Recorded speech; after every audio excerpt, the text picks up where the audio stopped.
Bienvenue sur Africa 24 dans cette nouvelle édition du 12-15. Au sommaire de l'actualité politique au Sénégal, après le dialogue national initié par le président Macky Sall en mai 2016, le gouvernement se prépare à la mise en œuvre de la phase de la concertation nationale.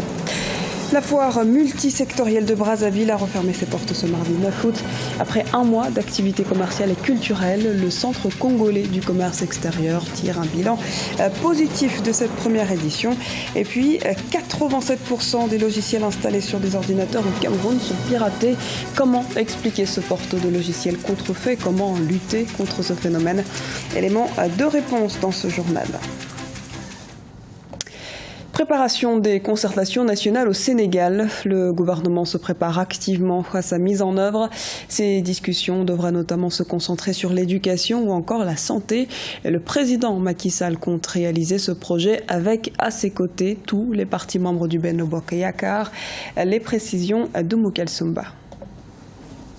Le 28 mai 2016, la classe politique sénégalaise, les membres de la société civile et autres personnalités ont pris part au dialogue national initié par le président de la République Macky Sall.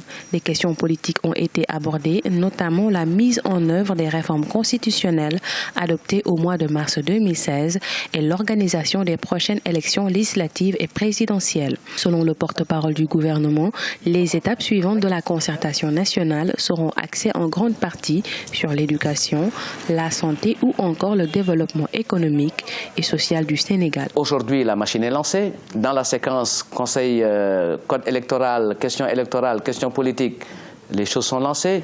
Il y a une deuxième séquence qui doit être ouverte très bientôt à travers un forum, c'est celui des collectivités locales pour donner une suite à l'acte 3. Il y a une autre séquence de ce dialogue national qui va porter justement sur les enjeux et les défis du secteur privé national. Il y a d'autres séquences qui seront ouvertes par les acteurs et les forces vives de la nation sénégalaise pour parler des questions d'éducation et de santé. Ce n'est pas un dialogue politique, c'est un dialogue national. Le président Macky Sall a été porté au pouvoir en 2012 par la coalition politique Benno Bokk Yakaar. Elle est composée de partis d'obédience idéologique différentes. Selon de nombreux observateurs, le caractère hétéroclite de cette coalition pourrait expliquer l'instabilité qui la caractérise, notamment depuis les dernières élections locales de 2014. On prédit sa mort tous les jours, mais tous les lendemains, elle renaît avec une grande splendeur. La coalition n'a pas comme vocation d'être un bloc monolithique du point de vue de l'expression de la pensée.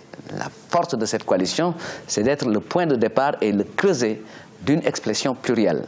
Et il faut s'estimer heureux justement qu'il y ait des points de vue qui ne soient pas les mêmes et que l'on s'accorde sur ce qui est notre raison de départ. C'est une coalition électorale qui est en train d'être une coalition stratégique et aujourd'hui c'est une coalition gouvernementale puisque c'est elle qui porte le plan Sénégal émergent à côté du président Macky Sall. Après le référendum du 20 mars 2016, les partis politiques se projettent déjà en 2017 pour les élections législatives. 2 ans après, en 2019, les Sénégalais iront aux urnes pour élire à nouveau un président de la République. Les élections locales se tiendront également en 2019. La foire multisectorielle de Brazzaville a fermé ses portes ce mardi 9 août. L'événement qui a mis en exergue le savoir-faire local a attiré près de 20 000 visiteurs. Un succès tel qu'un site exclusif devrait désormais lui être dédié. Reportage de Deva Panzo, notre correspondant en République du Congo. Plus de 20 000 personnes ont visité la foire multisectorielle de Brazzaville qui s'est tenue du 8 juillet au 9 août dans le jardin du Palais de Congrès. Cette première édition s'est tenue sous le thème « Valorisation des produits et services pour une transformation structurelle en vue de la diversification de l'économie ». Plusieurs produits Made in Congo ont été présentés. Les organisateurs ont été satisfaits.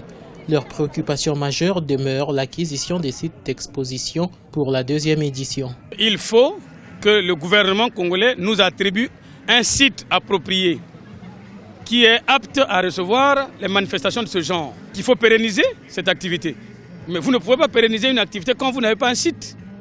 Il faut que le site soit connu, les dates et les jours d'organisation soient connus pour que ça rentre encore dans la mentalité des Congolais, puisque les Congolais l'ont perdu depuis plus de 20 ans.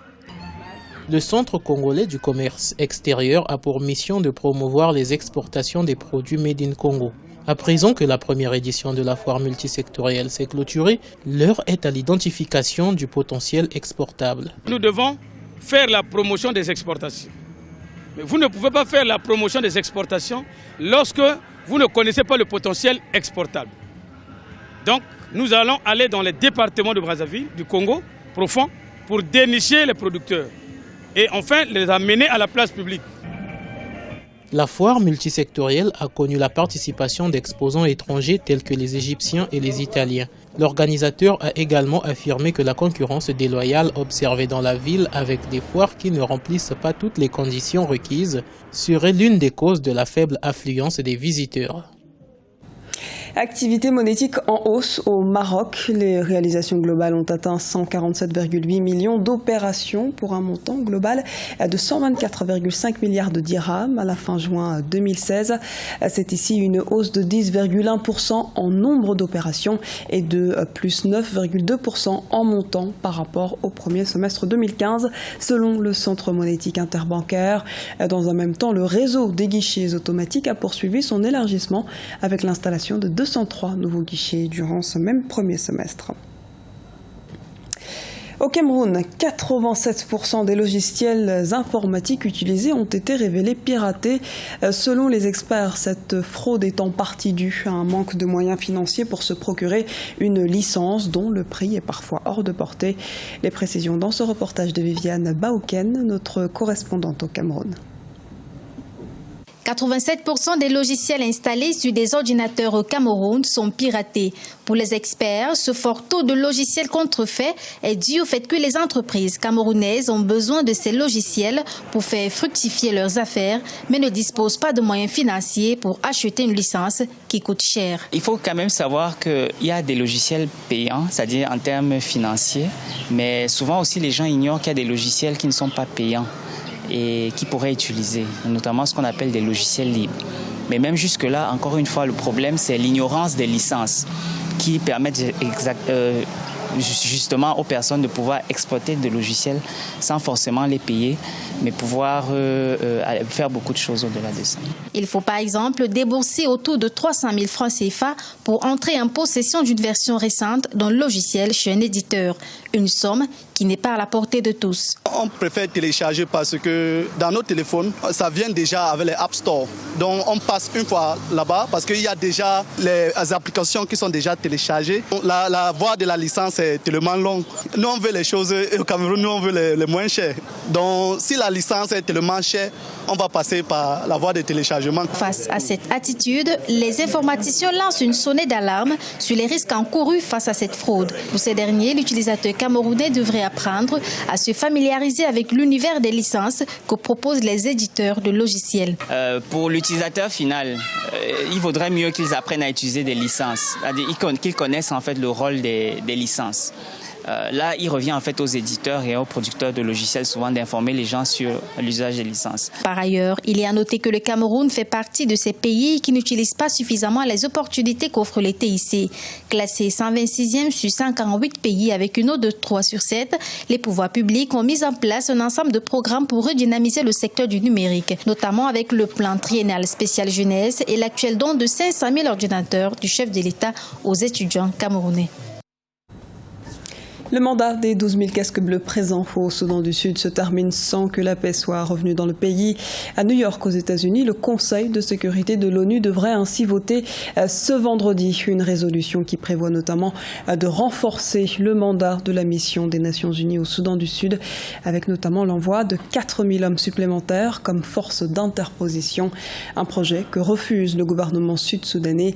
Ajoutons par ailleurs que le Conseil de sécurité débat également sur un embargo sur les armes. L'Afrique du Sud a gagné ses 3e et 4e médailles au JO 2016 ce 11 août à Rio. D'abord de l'argent en aviron grâce à la performance de Lawrence Britain et Sean Killing. La nation arc-en-ciel a aussi remporté une médaille de bronze en rugby à 7 en écrasant les Japonais 54-14. En handball, l'équipe masculine de Tunisie a fait match nul 25-25 face au Qatar. Autre résultat en volleyball où les Égyptiens ont été balayés 3-7-0 par les Russes dans le groupe B. Et toujours dans notre page sport, la FIFA a dévoilé ce jeudi son classement mensuel des nations. L'Algérie occupe la première place africaine.